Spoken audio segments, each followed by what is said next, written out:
This is the Creating Templates tutorial. This will cover creating analysis templates for your valuation projects. If you find yourself doing a lot of customization to the program for every engagement, you can make those customizations once, and then every time you create a valuation project, it'll have those customizations in it. Another reason to make a template is to create a financial statement template.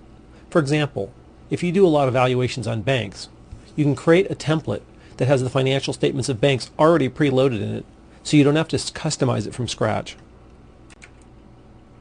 Just to be clear about what's going on here, every time you create a new project, a template is used to create that project from.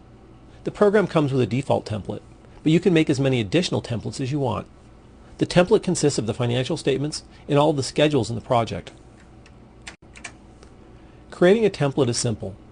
Select the Analysis menu option, select New, and select Template. And you'll be asked to give the template a name. Let's name this template My New Template. Remember, you can have one or more new templates. When you select OK, the template will be created. A copy of the default template will be copied into the new template, so you're always starting from the base of the standard template from the program. Once the template's been created, you can make any changes you like. For example, you may want to have some preset assumptions in every project. Just select the assumptions that you want to have in the project, and the next time you create a file based on this project, they'll be there. You can also go into Excel and customize the schedules in the template. For example, if you wanted to add 10 rows to the business profile so that they appeared in every project you did, you would edit in Excel, add rows to the template, and then save it. Let's see how this works. Now we're in Excel, so let's add a number of rows under valuation date. For example, let's say you had a number of pieces of information you want to insert into the schedule that we didn't account for in the default template. So insert a number of rows, and then you could title them. Title 1, Title 2, etc. And you're also going to want to make input cells. The easiest way to do that is copy the ones from above. So hit Edit Copy, Edit Paste. So now we've added 2 new fields. You can make as many changes to the template and as many schedules as you need. Let's hit Return to Program and see how it looks in the program. You'll notice the 2 new input fields are added. Now let's make a couple of changes to the financial statements. Let's go into the Historic Financial Statements and add a couple of categories in operating expenses. You can do anything that you normally do with the financial statements. In other words, you can change the names of existing accounts.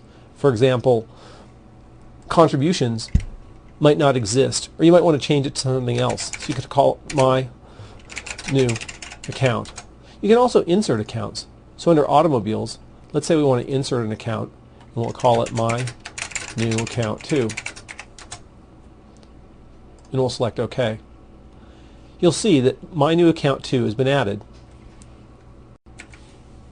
Now remember, we're editing the template.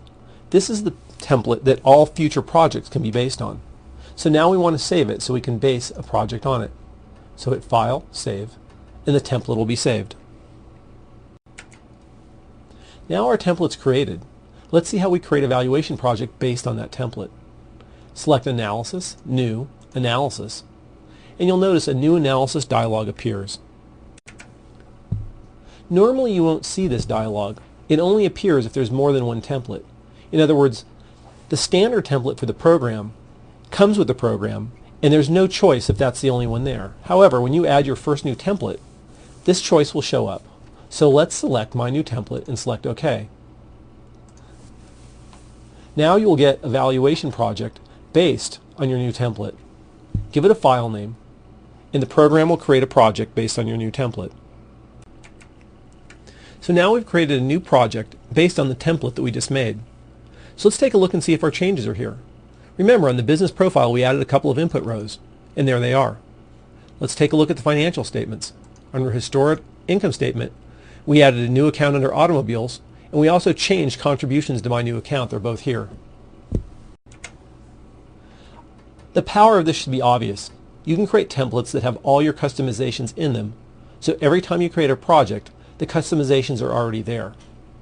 If you have the add-on report writer, you can create customized analysis templates linked to customized report templates and create a final product that's very much focused on your firm's standards, formats, styles, language, etc. Now that you understand the process of creating valuation analysis templates, we encourage you to think about the kind of changes you'd want in your templates. For example, if you value a lot of banks, you may want to create a template that is a financial statement that focuses on the way a bank's financial statement looks. So you don't have to start with the default financial statements every time you create a bank valuation. We encourage you to start with one template and then go on from there. Once you understand how the process works and you've used it for a little while, it's easy to see how you can expand on the concept and create templates for a lot of different needs. This is the end of Creating Templates tutorial.